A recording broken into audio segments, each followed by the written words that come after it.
여러분은 패션쇼를 볼 때 어떤 걸 보시나요? 어떤 건 기억에 남기도 하고 또 어떤 쇼는 보고 나면 바로 잊혀지기도 합니다.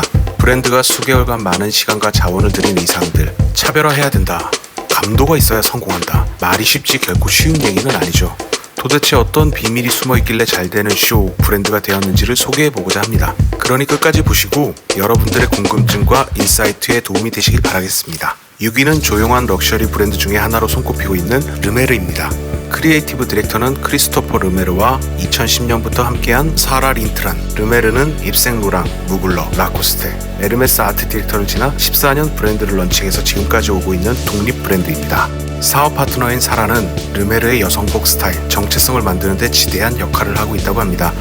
몇 장의 사진만 봐도 인간 르메르라 불릴만 합니다. 두 분의 케미가 너무 좋아 보이나 지금은 결별 후 일적으로만 완벽한 호흡을 맞추며 르메르를 이끌어 간다고 합니다. 23SS쇼에서는 전통적인 런웨이 형식을 탈피했죠. 파리의 오래된 기차역 홀을 배경으로 모델들이 자연스럽게 공간을 거닐며 컬렉션을 선보였습니다. 관객들은 모델들과 같은 공간에 있으면서도 바로 앞에서 의상들을 볼 수 있는 몰입형 경험을 할 수 있었습니다. 정형화된 런웨이 카메라 앵글에서 벗어난 신선함, 일상에서의 편안함을 추구하는 브랜드의 정체성에 딱 맞는 신선한 쇼였다고 생각합니다. 어떤 분은 이게 패션쇼야? 라고 하실 수도 있을 것 같습니다. 현장에서는 보시는 영상과는 다른 좀 더 빠르고 산만한 분위기였을 겁니다.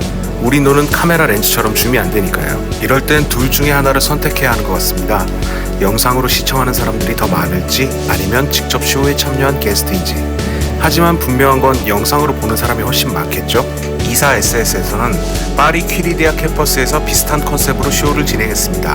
바닥에 물을 뿌리고 폭우와 열대의 앰비언스 사운드를 들려주면서 마치 비가 온 듯한 도시의 분위기를 만들어냈죠. 베트남 여행에서 영감을 받았다는 이 컬렉션은 방수 코팅 코튼, 레인 코트, 케이프 등 통풍이 잘 되는 기능적인 소재들로 의상을 만들었습니다. 또 모델마다 마치 자기 옷인 것 같은 느낌을 주고 있는데 캐스팅에도 많은 신경을 썼다고 합니다. 이걸 보고 있으면 마치 르메르 패션 피플이 사는 동네에 와 있는 느낌? 5위는 아브아브아브입니다. 2021년에 설립된 브랜드로 크리에이티브 디렉터는 스웨덴 스톡홀름 출신의 비아테 칼센입니다. 선입견을 재정의하는 디자인을 목표로 사회를 풍자하는 주제에 유머를 담아 평범하지 않은 쇼를 만들어가고 있습니다. 23년 SS 컬렉션 필시 리치입니다. 돈과 명성의 허망함을 주제로 런웨이 무대에서 실수하는 모델들의 밈, 즉 몰락하는 컨셉으로 의도적인 완벽하지 않은 쇼를 펼쳤습니다. 23년 FW는 Fake it till you break it. 패션 산업의 완벽함에 대한 집착을 풍자, 실시간으로 해체되는 의상을 선보입니다. 이 쇼도 또한 의도적으로 망가지는 쇼를 보여줬습니다. 24SS는 비아테 칼슨이 직접 느꼈던 경험을 토대로 만든 주제입니다. 사업 파트너와 함께 브랜드를 인수할 당시 서류를 검토하느라 엄청나게 많은 시간을 디자인이 아닌 비즈니스에 써야 했던 그때를 떠올리면서 스트레스로 인한 좌절, 분노, 불안, 그 안에 아이러니를 주제로 쇼를 펼쳤습니다.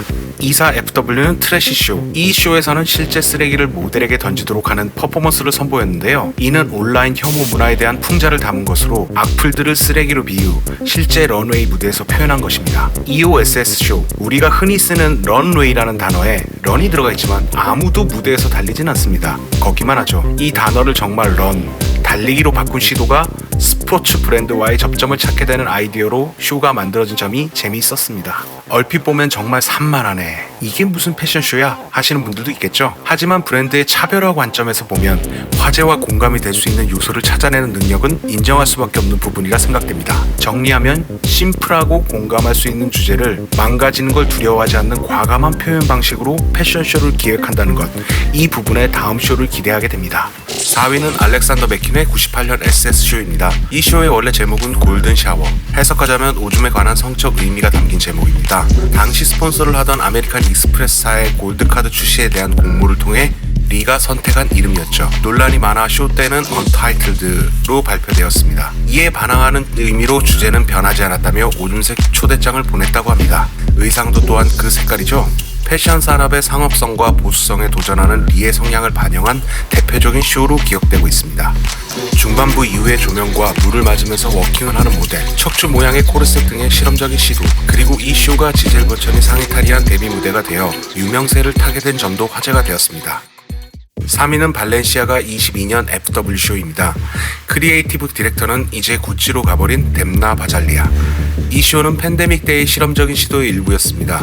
잃어버린 시대의 테이프, 우리가 기억하는 듯하면서도 희미해진 90년대를 표현하면서도 발렌시아가의 세계관을 담은 디스토피아적인 느낌이 잘 살아나는 쇼 영상입니다. Y2K가 재등장하고 있는 트렌드를 의도적으로 보여주면서도 그것이 단순한 반복이 아님을 보여주고 있습니다. 쇼 영상에서도 무조건 고급, 상업성이 답이 아닌 브랜드의 철학과 의도가 담긴 영상이 더 의미가 있다는 것을 보여주는 사례라고 볼 수 있죠. 2위는 신발 브랜드 크리스티앙 루브땡의 25년 SS쇼입니다. 여기서 소개해드릴 분은 이분입니다. 이 사진은 어디선가 한 번쯤은 보셨을 겁니다. 데이비드 라샤펠. 패션 사진작가에서 뮤직비디오, 영화감독 등 눈을 끌게 만드는 색감과 컨셉으로 이번 쇼를 화려한 그의 스타일로 꾸몄습니다. 이것도 패션쇼야? 라고 하시는 분들도 계실 것 같습니다. 여기서 주목할 점은 역사적으로 의미 있는 수영장에서 올림픽 수영 국가대표팀의 콜라보, 그리고 음악과 스토리가 있는 뮤지컬 형식의 결합, 패션과 예술 스포츠가 융합된 새로운 형태의 런웨이를 주목해 보시면 될 것 같습니다. 제품의 나열이 아닌 스토리를 만들어 간다는 점에서 앞으로도 이런 형식을 파괴한 독특한 쇼로의 시도가 많이 늘어날 것으로 예상됩니다. 쇼 이후 메종 마르지엘라와의 콜라보 제품들이 발매되기도 하는 등 브랜드의 가치를 올릴 수 있는 패션쇼로 기억될 만합니다.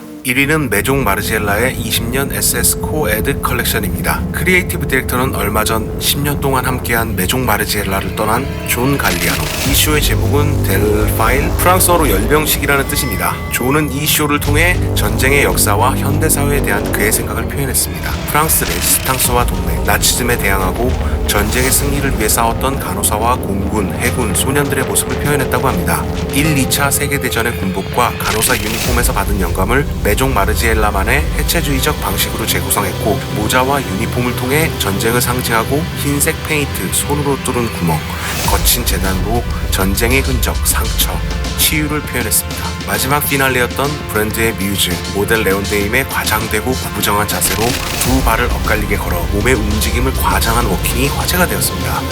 이는 브랜드가 데임에게 이러한 자세로 런웨이를 걷도록 명확하게 디렉션을 준 것이었다고 합니다. 제가 1위로 소개하는 이유는 존 갈리아노라서 혹은 메종 마르지엘라이기 때문은 아닙니다.